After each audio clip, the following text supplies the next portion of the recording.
दोस्तों जय मसीह। आप सभी को प्रभु यीशु मसीह के नाम में पास्टर डैनियल राज का प्यार भरा सलाम। जैसे आप जानते हैं कि मैं अलग अलग सब्जेक्ट के ऊपर बात कर रहा हूं और लगातार वीडियोस को बना रहा हूं।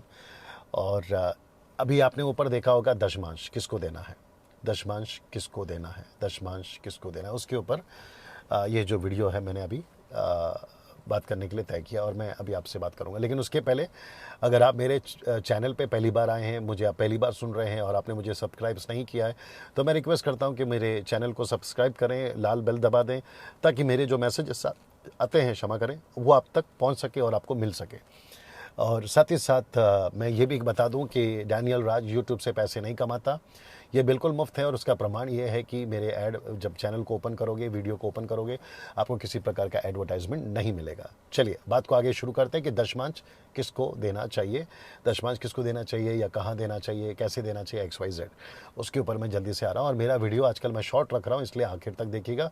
अगर ठीक लगता है तो दूसरों तक भी शेयर करिएगा। सबसे पहली चीज़, दशमांश ये जो शब्द है, ये व्यवस्था और यहूदियों के लिए और इजरायलियों के लिए ही है। क्या कहते हैं, दशमांश born again Christians, new covenant Christians, कलीसिया, यीशु को फॉलो करने वाले, यीशु के पीछे चलने वालों के लिए 10 आज्ञा या क्षमा करें, दशमांश का बात नहीं है और दशमांश का विषय आपका और मेरा नहीं है। साथ ही साथ दूसरी बात, न्यू टेस्टमेंट में मत्ती से लेकर प्रकाशित वाक्य तक में जहाँ जहाँ दशमांश का इस्तेमाल हुआ है, सिर्फ वर्ड दशमांश का, तो उसके पीछे कॉन्टेक्स्ट को समझना होगा। क्यों कहा, किसको कहा दशमांश देना, क्यों यीशु मसीह ने बोला, पौलुस ने उसका जिक्र क्यों किया, इसको भी समझना बहुत ज़रूरी है ना। मलाकी 3:10 जो कि बहुत इस्तेमाल होता है, हर कलीसिया में इस्तेमाल होता है, हर पास्टर इसको इस्तेमाल करता है, हर एवेंजलिस्ट इसको इस्तेमाल करता है, हर टीवी एवेंजलिस्ट इसको इस्तेमाल करता है, हर कन्वेंशन स्पीकर इसको इस्तेमाल करता है, हर ऑर्गेनाइजर इसको इस्तेमाल करता है। मलाकी 3:10 जो कि डराता है, कहता है तुम दशमांश नहीं दोगे तो श्राप आ जाएगा, फिर कहता है कि अगर दशमांश दोगे तो तुम्हें आशीष आ जाएगी। इसको लेकर जो है हर आदमी बात करता है और इसको लेकर जो अभी की जनरेशन है, जवान जो लोग हैं, वो ये जानना चाहते हैं कि डैनियल राज, आप जो बाइबल टीचर हैं, ग्रेट कमीशन के मास्टर ट्रेनर हैं और आप दुनिया भर में जो है प्रभु के वचन को प्रचार करते हैं, आपका क्या कहना है। तो मैं सबसे पहले ये आपको बता दूँ, जो पहले बता चुका हूँ, अभी फिर कहता हूँ कि दशमांश नए नियम के अंदर नहीं है, पहली बात। दूसरी बात, दशमांश क्यों दें, 11 दीजिए, 12 दीजिए, 13 दीजिए, 20 दीजिए, उससे ज़्यादा दीजिए। एक वचन है जो मैं चाहता हूं कि आप उसको पढ़ें, दूसरा कुरिन्थियों की किताब उसका 7वां अध्याय वचन 9, और मैं चाहता हूं कि मैं आपको उसको पहला पढ़वा दूं, फिर उसके ऊपर हम बात करेंगे जल्दी से। जी कहाँ गया जी, ओके जी, दूसरा कुरिन्थियों 9 का 7, क्षमा करें, 2 कुरिन्थियों चैप्टर 9 वर्स 7, जो कि कहता है कि हर एक जन, याद रखो, हर एक जन जैसा मन में ठाने वैसा ही दान करे, ना कुड़ कुड़ के और ना दबाव से, क्योंकि परमेश्वर हर से देने वालों से प्रेम रखता है। इसका amplified version, English amplified version, और जॉन वाइक्लिफ 13वीं सेंचुरी में जो लिखा वो तो और भी गजब का है, हैंड ट्विस्टिंग करके जो है ट्रांसलेशन आया, उसको फिर कभी बात करेंगे। तो दबाव से नहीं देना है और कुड़कुड़ा कर नहीं देना है। तो इसका मतलब क्या है, दशमांश ही क्यों दे रहे हो, 10 ही क्यों दे रहे हो, 11 दीजिए, 12 दीजिए, 20 दीजिए, 30 दीजिए, जैसे जकैनी का जिसका 1 लिया उसका 4 लौटा दूंगा, ठीक है ना। ना पौलुस और पतरस ने और यीशु ने, तीनों ने कभी, और बाकी जो किताबें हैं, याकूब की किताबें, फिर यूहन्ना की किताबें, उसको भी काउंट कर लेंगे, कोई दिक्कत नहीं है, कभी भी नहीं कहा कि दशमांश दो। मैं रिपीट करता हूं, कभी नहीं कहा दशमांश दो। ना पास्टर डैनियल, आपकी मिनिस्ट्री है, जी है, आपकी कलीसियाएं हैं, जी हैं, आप पास्टर हैं चर्च के, जी हूं, आपके लोग दशमांश देते हैं, जी हाँ देते हैं। मैं वापस कहता हूं, मैं खुद भी दशमांश देता हूं, मेरी कलीसिया दशमांश देती है, लेकिन मैं कभी किसी को जबरदस्ती नहीं करता। मैं माइक उठाकर ये नहीं कहता हूं कि तुम अगर दशमांश दोगे तो तुम्हें आशीष मिलेगी और अगर नहीं दोगे तो तुम्हें श्राप मिलेगा, ये मैं कभी नहीं बोलता। स्पष्ट लाइन में बोल रहा हूं आपको। अगर अभी कोई देख रहा है, कोई पास्टर, कोई इवेंजलिस्ट, मैं उनको भी कहना चाहूँगा कि दशमांश के बारे में लोगों को झूठ बोलकर, फंसाकर, धमकियाँ देकर कि दोगे तो आशीष है, नहीं दोगे तो श्राप है, इसको सबसे पहले आप लोग करना बंद कर दीजिए, नहीं तो यीशु मसीह के न्याय के सामने आपकी हालत ख़राब होगी। और मैं भी यहीं पर खड़ा रहूँगा ऐसा आपके बगल में उस दिन, याद रखना।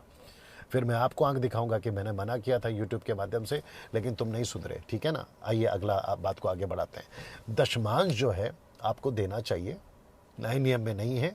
अगर आप देना चाहते हैं दीजिए, मेरी कलीसिया देती है, मैं खुद देता हूँ, और मैं इसलिए देता हूँ और वो वजह आपको बता रहा हूँ। मेरी कलीसिया भी इसलिए देती है, मैं आपको वो वजह बता रहा हूँ। लेकिन वापस कहता हूँ, अगर कोई धमकी दे रहा है कि नहीं दोगे तो श्राप आएगा, मैं उसके टोटल निंदा करता हूँ और उसके बिल्कुल खिलाफ हूँ, और ये आपको भी फ़र्क नहीं पड़ना चाहिए। और अगर आप नहीं दे रहे तो आपको किसी को नहीं डरना है, परमेश्वर आपका जो है सहायता करेगा ना। दशमांश आप क्यों देते हैं? 10 देते हैं, 11 देते हैं, 12 देते हैं, 20 देते हैं, XYZ, आप क्यों देते हैं? आप सेवा के लिए दे रहे हैं। सबसे पहली चीज़, सेवा का मतलब क्या है? सुसमाचार। सुसमाचार का मतलब क्या है? अन्य जाति तक सुसमाचार पहुँचे, उसके लिए आप जो भी पैसा दोगे वो पैसा सही है। दशमांश बोलकर दो या किसी भी क्षेत्र में दो, आप उसको देते हो, आपका जो भी है, आप जब देते हो आप जो भी देते हो वो सुसमाचार के लिए देते हो, ठीक है ना। अब आपको समझना बहुत ज़रूरी है कि आपका सेवा पैसे, जो पैसा है ना, वो पैसा सेवा में कहाँ इस्तेमाल हो रहा है, कैसे इस्तेमाल हो रहा है। बड़े ध्यान से सुनना, बहुत गंभीर बात बोलने जा रहा हूँ मैं अभी। आप जो मिनिस्ट्री में जाते हो, आप जिसको पैसा देते हो, आप जिस सेवा में पैसा देते हो, वो व्यक्ति उस दशमांश का क्या कर रहा है, ये आपको चेक करना है। मैं रिपीट करता हूँ, आपको चेक करना है। पता है क्यों? क्योंकि सबसे पहली चीज़, पैसा आपका नहीं है, पैसा प्रभु का है। तो जो चीज़ आपको प्रभु ने दी है, वो पैसे का आप क्या कर रहे हैं, वो प्रभु आपको पूछेगा। जब आपको प्रभु पूछेगा कि मेरे पैसे का तूने क्या किया, तो आपको भी नहीं लगता है कि आपको भी जानना ज़रूरी है कि मैंने जिसको पैसा दिया वो मेरे पैसे का क्या कर रहा है? वो शॉपिंग कर रहा है, अय्याशी कर रहा है, गाड़ियाँ खरीद रहा है, BMW खरीद रहा है, BHK, 2 BHK, 3 BHK, बंगला, विला, शॉपिंग मॉल में जाके सूट बूट खरीद रहा है। आपको नहीं लगता है कि आपके पैसे का गलत इस्तेमाल हो रहा है, और आप उसकी मेहनत से पैसे कमा कर उनको देते हो और वो ऐसे जाकर अय्याशियों में उड़ा रहे हैं? तो आपको नहीं लगता है? विदेशों में घूम रहे हैं, उनके बच्चे विदेशों में पढ़ रहे हैं, उनकी पत्नियाँ विदेशों में घूम रही है, महंगी महंगी कपड़े खरीद रहे हैं, साड़ियाँ पहन रहे हैं, गहने पहन रहे हैं। आपको नहीं लगता है कि आपका पैसा इस्तेमाल हो रहा है, और आपको पूछना चाहिए और जानना चाहिए कि मेरे पैसे कहाँ जा रहे हैं? ये ज़रूरी है, जिस किसी भी कलीसिया में आप पैसा दे रहे हो। मैं वापस कह रहा, मेरा ऊपर नंबर डाला हुआ है, जब चाहे कॉल करिए, लेकिन कमेंट बॉक्स में उल्टियाँ मत करिए। आप जैसे ही कुछ भी उल्टा सीधा डालोगे, उसके अंदर आपको सीधा ब्लॉक कर दिया जाएगा। और मुझे कोई फ़र्क नहीं पड़ता है कि मेरे सब्सक्राइबर्स कम हो जाए, मेरे फॉलोवर्स कम हो जाए, मुझे कोई फ़र्क नहीं पड़ता। मैं गिदोन की तरह 31,700 को साथ में कंधे पे डालकर नहीं ले जाना चाहूँगा। वो 300 काफ़ी हैं जो सही ढंग के लोग हैं, ठीक है ना। बहुत ध्यान से सुनिएगा, आप जब दशमांश देते हो, जहाँ देते हो, किसको देते हो, ये आपको जानना बहुत ज़रूरी है। गलत जगह पे आपका पैसा जा रहा है, रोक दीजिए। आप क्या कर सकते हैं? अच्छा, कुछ लोग कहते हैं कि जो चर्च में जाते हैं वहीं पे आपका दशमांश दो। ठीक है, मान लिया, दीजिए, लेकिन ये भी चेक करिए कि वो जो कलीसिया में आप जा रहे हैं, वो आपका पास्टर और वो आपका चर्च क्या सुसमाचार के प्रति वो पैसे का इस्तेमाल कर रहा है? अगर नहीं कर रहा है, मेरा सीधा क्लियर क्रिस्टल स्टेटमेंट है, आप अपना दशमांश देना बंद कर दीजिए। मैं रिपीट करता हूँ, अगर जिस चर्च में आप पैसा दे रहे हो, दशमांश दे रहे हो, लाख रुपया हो, 10 लाख रुपया हो या 2 रुपया हो, आप जिसको भी दे रहे हो, अगर वो कलीसिया, वो पास्टर अगर सुसमाचार में इस्तेमाल नहीं कर रहा है, वो पैसे को मज़े कर रहा है, पिकनिक में उड़ा रहा है, क्रिकेट में उड़ा रहा है, गेम्स में उड़ा रहा है, अय्याशियों में उड़ा रहा है, तो आपका दशमांश उसको बंद करिए। हाँ, अगर वो मिनिस्ट्री, वो पास्टर आत्माओं को जीत रहा है, मिशन का काम कर रहा है, मिशनरीज को भेज रहा है, गांव-गांव में आपकी शाखाएं खुल रही है, तो आपको सलूट है, उस पास्टर को भी सलूट है, उस मिनिस्ट्री को भी सलूट है, और आपको भी सलूट है। फिर आपका पैसा सही जगह पे जा रहा है। लेकिन अगर नहीं है तो देना बंद करो। उल्टा आप क्या कर सकते हो, आपका दशमांश को कलेक्ट करके अनाथ आश्रम में दीजिए, जो सोशल काम करते हैं उनको दीजिए, गरीब बच्चों को दीजिए, जिनके पास कपड़े नहीं है, खाना नहीं है, उनको दीजिए।